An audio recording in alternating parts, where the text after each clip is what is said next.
दोस्तों, क्या आप जानते हैं कि आखिर कोई क्षेत्र महाद्वीप कैसे बनता है? कौन कौन सी ऐसी शर्तें होती हैं जो किसी क्षेत्र के महाद्वीप बनने के लिए जरूरी है? आज हम ये चर्चा कर रहे हैं महाद्वीप के विषय पर, इसलिए कर रहे हैं क्योंकि अभी आपका हाल ही में एक नया महाद्वीप खोजा गया है जिसका नाम है जीलैंडिया।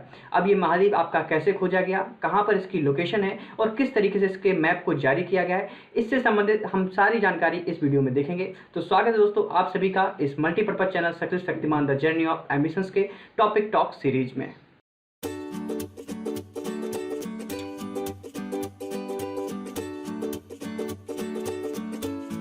तो दोस्तों, अब हम जानते हैं कि महाद्वीप होने की प्रमुख शर्तें कौन कौन सी हैं। तो सबसे पहले, यदि कोई क्षेत्र आपका महाद्वीप है तो उस क्षेत्र की स्पष्ट परिभाषित सीमा होनी चाहिए कि वो स्पष्ट रूप से परिभाषित किया जाए कि किस क्षेत्र तक फैला हुआ है, तब उसको महाद्वीप कहा जा सकता है। और दूसरी जो बहुत ही महत्वपूर्ण शर्त है वो क्या है, उस क्षेत्र का क्षेत्रफल 10 लाख वर्ग किलोमीटर से अधिक होना चाहिए। यदि किसी क्षेत्र का क्षेत्रफल 10 लाख वर्ग किलोमीटर से ज़्यादा है तो वो महाद्वीप कहलाने लगेगा। और तीसरी जो महत्वपूर्ण शर्त है वो ये है कि महाद्वीपीय भूपट्टी, जिसको कॉन्टिनेंटल क्रस्ट कहा जाता है, और दूसरी होती है महासागरीय भूपट्टी यानी कि ओशिनिक क्रस्ट। तो कॉन्टिनेंटल क्रस्ट ओशिनिक क्रस्ट से मोटे होने चाहिए। तो ये उसकी कुछ प्रमुख शर्तें हैं। अब हम बात करते हैं यहाँ पे कॉन्टिनेंटल क्रस्ट क्या होती है और ओशिनिक क्रस्ट क्या होती है। जैसा कि आप फिगर में देख पा रहे होंगे, ये आपका एक भूमि का क्षेत्र दिया गया है। यहाँ पे ये आपका ओशिनिक क्रस्ट है, ये आप देख पा रहे होंगे, छोटा सा नीला नीला पार्ट देख रहे हैं, ये आपका ओशिनिक क्रस्ट है। और ये जो पूरा पार्ट है ये आपका कॉन्टिनेंटल क्रस्ट है। तो यदि ये आपका एक महाद्वीप है तो कॉन्टिनेंटल क्रस्ट की जो चौड़ाई है वो ओशिनिक क्रस्ट से ज़्यादा होनी चाहिए, तो ये महाद्वीप आपका कहा जा सकता है।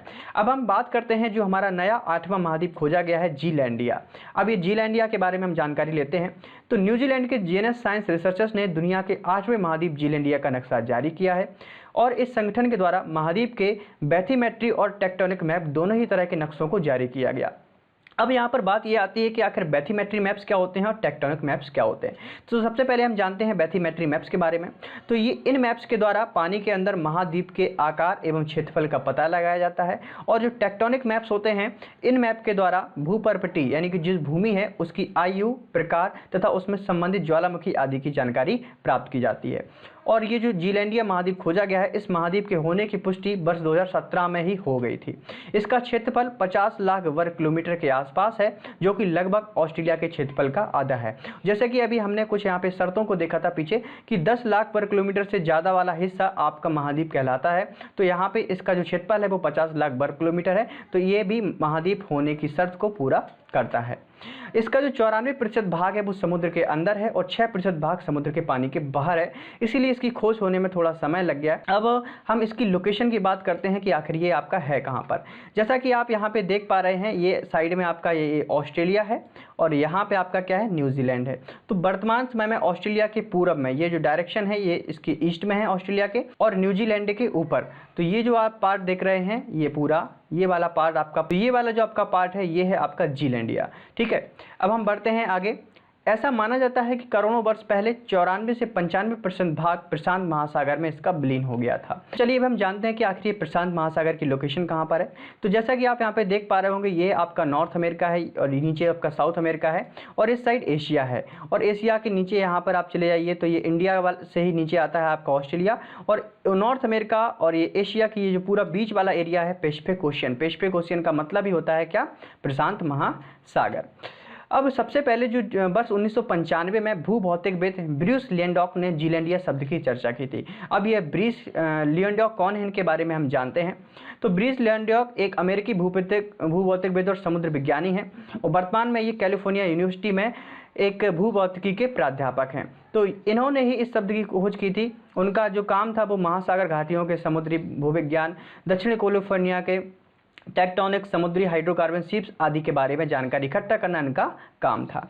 ठीक है, वर्ष 2017 तक जीलैंडिया को मेडागास्कर द्वीप की तरह माइक्रो कॉन्टिनेंट माना जाता था। अब ये मेडागास्कर द्वीप क्या है, तो मेडागास्कर द्वीप आपका हिंद महासागर का नीचे और वहाँ पे दक्षिण अफ्रीका के पास में एक कॉन्टिनेंट है, जो मतलब माइक्रो कॉन्टिनेंट की उपाधि इसको दी गई है। तो ये आपका है मेडागास्कर, इसको आप यहाँ पे देख सकते हैं।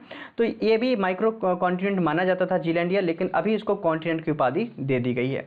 इस महाद्वीप के अध्ययन हेतु बैथीमेट्री मैप के लिए जो डाटा है वो सीबेट प्रोजेक्ट 2030 द्वारा लिया गया है। अब सबसे बड़ी बात यहाँ पर ये आती है कि आखिर ये सीबेट प्रोजेक्ट 2030 क्या है। तो अब हम जानते हैं सीबेट प्रोजेक्ट 2030 के बारे में। तो सीबेट 2030 प्रोजेक्ट वर्ष 2030 तक संपूर्ण समुद्री सतह को मापने की विश्व भर के देशों द्वारा चलाई जा रही समुचित पहल है। तो यहाँ पे ये जो यहाँ पे आप देख पा रहे हैं किस तरीके से समुद्र के अंदर की सतह को मापा जाता है। तो ये किसकी शुरुआत कैसे हुई, चलिए पूरी जानकारी जानते हैं। तो हाल ही में जापान के निप्पॉन फाउंडेशन तथा general mathematic chart of the oceans, जिसको जेबको कहा जाता है, के सहयोग से सीबेट 2030 के अंतर्गत संपूर्ण विश्व के समुद्र तल के 5वें हिस्से की मैपिंग कार्य का पूर्ण अभी तक किया जा चुका है और आगे भी ये कार्य किया जा रहा है। अब हम बात करते हैं कुछ अन्य महत्वपूर्ण तथ्यों के बारे में। तो इस परियोजना की घोषणा वर्ष 2017 में संयुक्त राष्ट्र महासागर सम्मेलन में की गई थी। परियोजना की वैश्विक पहल जापान के निप्पॉन फाउंडेशन, जैसे कि मैंने भी आपको बताया था, जेबको के माध्यम से 2017 में इसकी स्टार्टिंग हुई थी। और जेबको एकमात्र अंतर सरकारी संगठन है। जेबको को संपूर्ण विश्व के समुद्र तल के नक्शे तैयार करने का आदेश प्राप्त है। इस परियोजना द्वारा महासागर के विभिन्न हिस्सों स्थित जेबको ग्रिड के 5 केंद्रों की सहायता से मैथमेटिक डेटा की सोर्सिंग एवं संकलन का कार्य किया जाता है।